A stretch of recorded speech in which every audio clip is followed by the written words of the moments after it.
back to Forum. I'm Andrew Gilligan. Today we're rounding up a whole decade and 48 minutes. Our next question is from David Mesher. David Mesher, your question.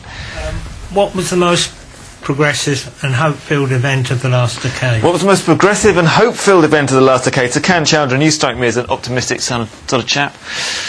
What was the most progressive and hope-filled event? I think actually, you know, the 90s was the New World Order, the establishment of the New World Order began in the 90s. You know, if there was one slogan or a couple of slogans that summed up the 90s, was New World Order and the Washington Consensus, the structural adjustment programs, the privatization, the forced privatization on the Third World.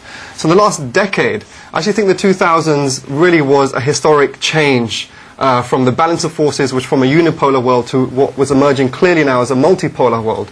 So there's several things we can identify in the last decade, which was probably, you know, very progressive and hopeful things happening, which actually were in a way happened because America was so caught up in Iraq that many other new emerging forces had the time to develop. And I think probably the most inspiring was what's happened in Latin America. 7 years ago, none of us really could have imagined this incredible changes from only until very recently US-backed military dictatorships and coups against revolutionary and popular movements to now where we have indigenous presidents, you know, Morales in Bolivia, we have Chavez in Venezuela, and the whole of Latin America has changed, and no longer can America treat Latin America like its backyard. And Latin America, in alliance with the other emerging powers, led by China, but also Brazil, Iran, India, and others, I think this has been incredible change, and really kind of gives us a lot of hope that we are emerging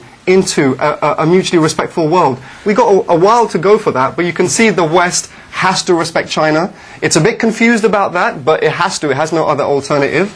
And I think what we're seeing now is the US rescinding from its mad military escapades to some semblance of respect, which is slowly emerging, however problematically. Are China and Iran progressive powers?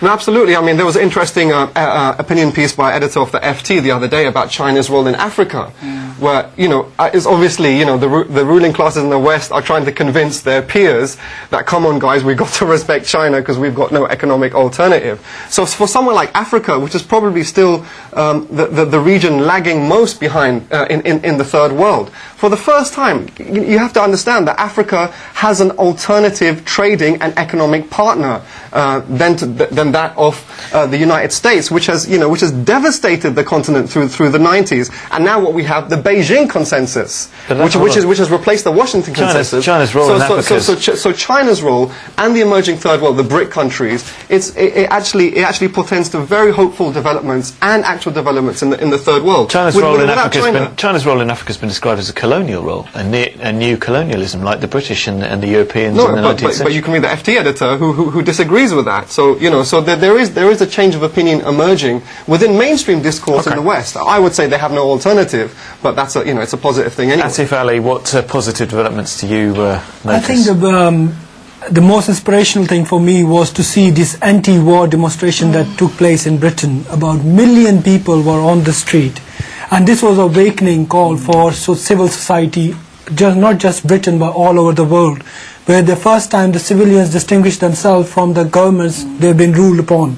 So clearly this was a sign that people in general and masses in general cannot go together if their government took a wrong step, knowing, like, you know, a society like Britain where people are more educated, they are more aware. For third world countries there was a big sign of hope that unfortunately they never managed to stop the war, but at least that was a sign, and that was a new beginning for us. The same thing happened in Pakistan as well. Other than this war of terror, there was a huge soft revolution that happened in Pakistan, which was never mentioned in the mainstream media, where the judiciary was restored. Like, there was a mini martial law implemented by, at that time, the dictator, the Musharraf, the famous Musharraf. He put a mini martial law, and you know, all the judiciary was put behind the bars, and Pakistanis took on the streets again. And I think the inspiration came from Britain and the rest of the European civil society as well, that yes, they have the power to change the course of the history, and where they are given the right information, right power, they can demonstrate that they can come up for the right cause. Jane Chalice, so there you go. One of your demos was one of the most hopeful events of the decade. So you're not allowed to blow your own trumpet anymore. I won't. Already had the seal of endorsement from Matic Ballet. I would have said Latin America, because I think that is the area. But I suppose for me, and it's a tiny, tiny thing, is the very, very small number of Israeli Jews who are still fighting against the Israeli state.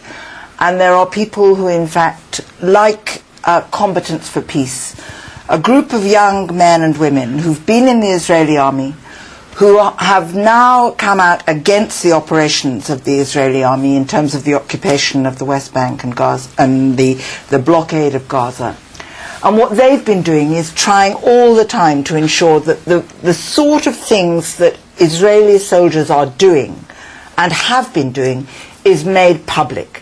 And I think that the bravery of young men and women like that in a state like Israel is, for me, a huge, huge hope. They're tiny in number, but at least they are still there and still speaking out. No, I'm sorry. Israel has always had a huge peace movement. Sorry, it hasn't now. Shalom, It has not Shalom now. Akshav. It has had a very large peace movement, and half of the Israeli community, of the population, has always been for peace. No. It's not, and it's, when you say a state like Israel, they have a Supreme Court, they have an incredibly loudmouth press. I mean, they are taking to task so many of their politicians, including Olmert, who might end up in jail, and they're a dynamic democracy. And I'm sorry, when you say a state like Israel, it's not an oppressive regime. As long as you're not a Palestinian in that state, and as long as you are not somebody who is there as a Palestinian under oppression because of the Israeli army. There are 1.5 million Muslims living inside Israel, and they enjoy it, and they're not going anywhere. Don't enjoy it. They know. They are at the moment being threatened. They're a lot better off than in Gaza, where Hamas and Fatah are fighting it out. Fatah on the West Bank, where their people are being killed because of they follow Fatah. It's a dreadful situation in Gaza. No, the reason why people in Gaza are under oppression is because of the Israeli blockade. They're not there anymore. They left. Sorry, they are not permitting people in and out.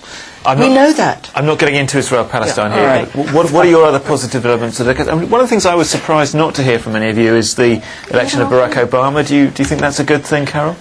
I was going to say my number one is us Londoners getting rid of Ken Livingstone. Oh, for heaven's sake. And you were, Andrew, your wonderful, courageous journalism in the Evening Standard was one of the Was Ken really that bad? I felt that a mayor of London should not become so involved in his extreme views on international politics. That's what brought him down, because he antagonized many communities, and in the end, so many people were confused about what he was there for, and so he was voted out. The people of London spoke.